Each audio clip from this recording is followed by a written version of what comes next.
because a leader is kind, he's compassionate, you know, he is concerned about the welfare of all the people below him. He makes sure they're educated or get on the job training. He makes sure that they have the things they need.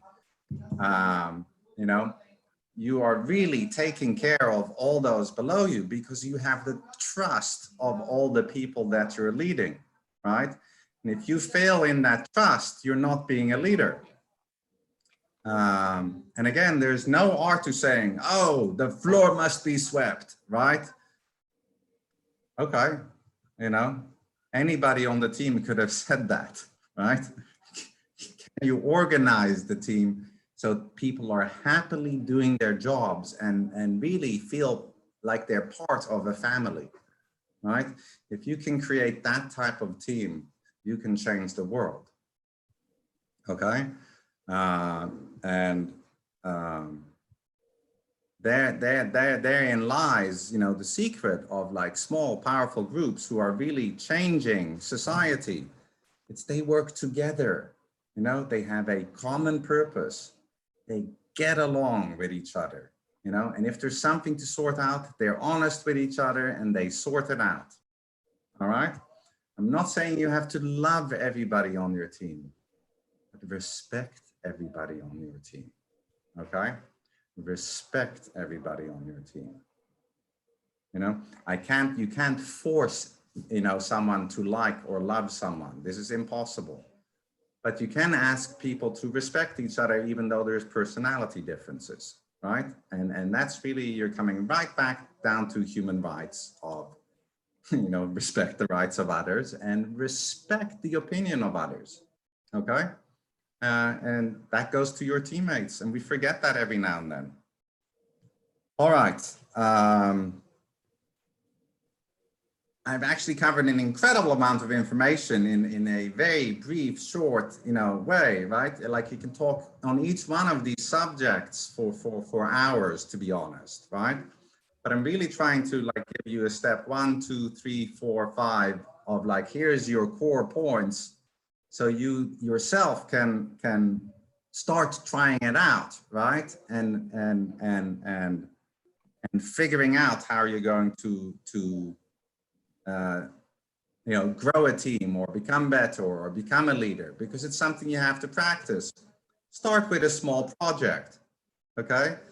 It could be as simple as cleaning your street, you follow, in order to make a more pleasant, hygienic, and healthy environment.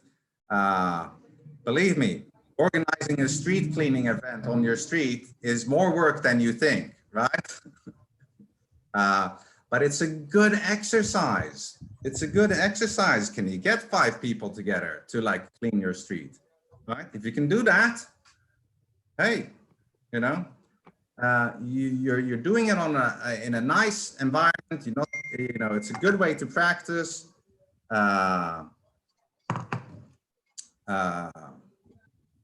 And it's like close to home, so you're not setting like some goal that is a mountain high, right? I have a goal of fixing education in all slums in the world, right? That's a big goal. Not going to be done in one day, but that's my personal goal, right? I want every child in every slum to have an education, and a proper education, that's right, not the current education system. Because the current education system, as you are very well aware of, is a bit of a pain, right? And it's because the education system is not focused on understanding, right? It's like you have to memorize facts, and then, you know, if you don't memorize those facts, you know, you flunk. But if you do memorize them, you pass.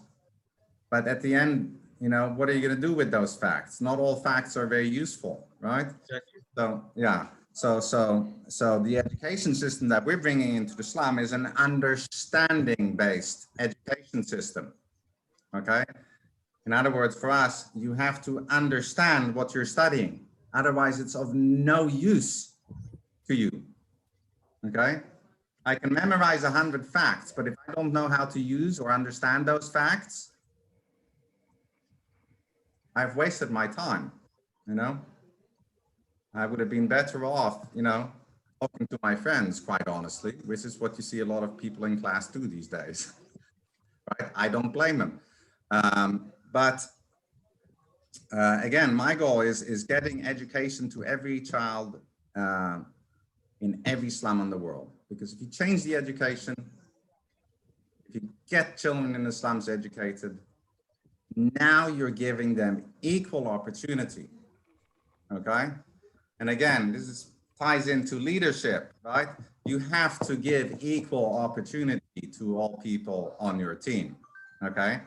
And this is harder than you think, right? Because when you're with a bunch of friends, you know, it's fine. You know, you have a small team, it gets fine. Your friends are your friends, and you're like, okay, we're all in this together. But the moment you become big as an organization, all of a sudden, not everybody is your friends. They may be acquaintances. Well, one of the acquaintances may be better, you know, at a job than your friend is. Ooh, you know, now equal opportunity becomes a very, very different phrase, right? Now to apply that is like, oh, you know, do I kick my friend off? No, of course not. But now is when the moral and the tests really start, right? And I'm giving you some real life examples because it's so easy to talk equality, right? You know, words are easy, you know, action is something else. Can you treat a girl with the same respect